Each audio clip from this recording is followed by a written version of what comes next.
Hi there, I'm Jamie Cunningham, and this video is part 2 of a 3-part series on how to create a marketing plan that works.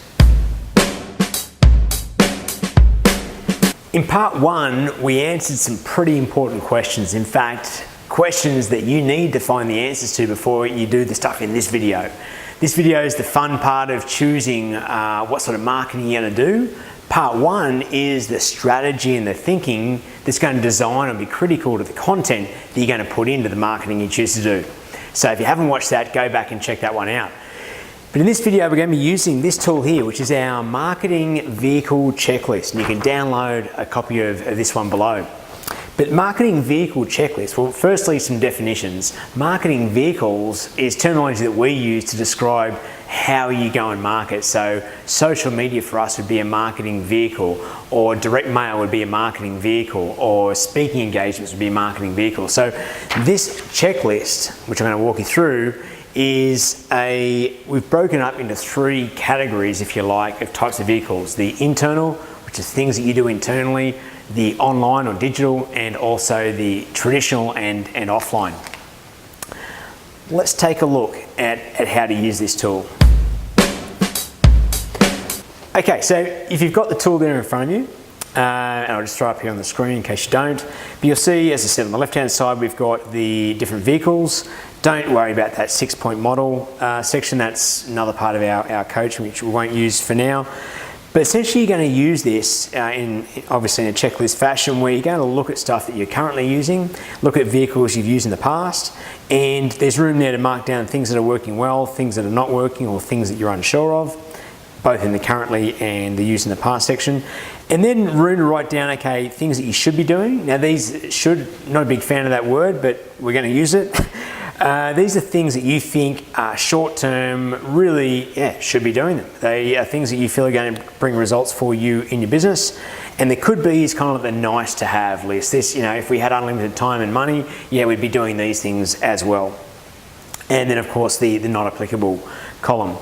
Now, after you go through and you fill that part of the tool out, it might be crystal clear to you what the next step is, and what the right vehicles are for you to be executing and working on. Or you may have too many there and be completely overwhelmed, in which case the next section of the checklist is going to help you out, the prioritizing section.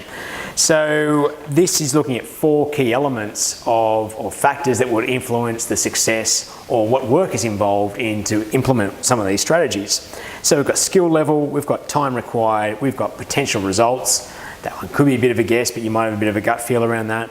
And the budget is going to be expensive or cheap.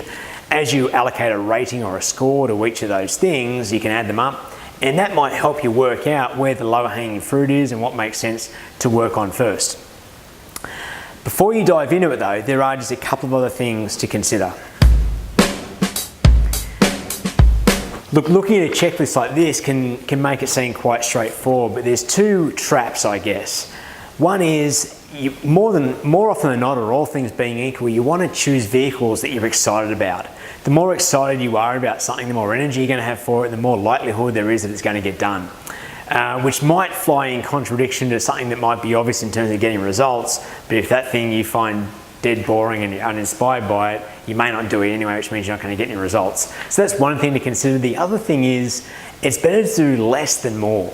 You see, when it comes to executing on things and remaining focused, we do, as human beings, we do much better when we've got less things to focus on.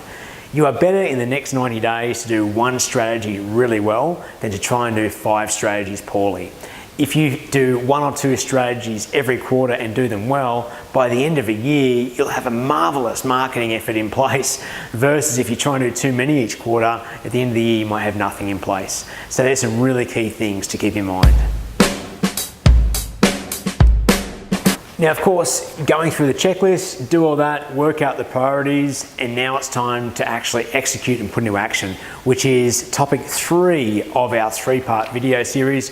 The next video, we're going to dive into how to actually break these things down so you can execute them and assemble all your thinking and planning on 1 page so you can stay focused and get this stuff into action. Thanks for watching. Download this one below. Check out the next video and subscribe to our YouTube channel. Thanks for watching.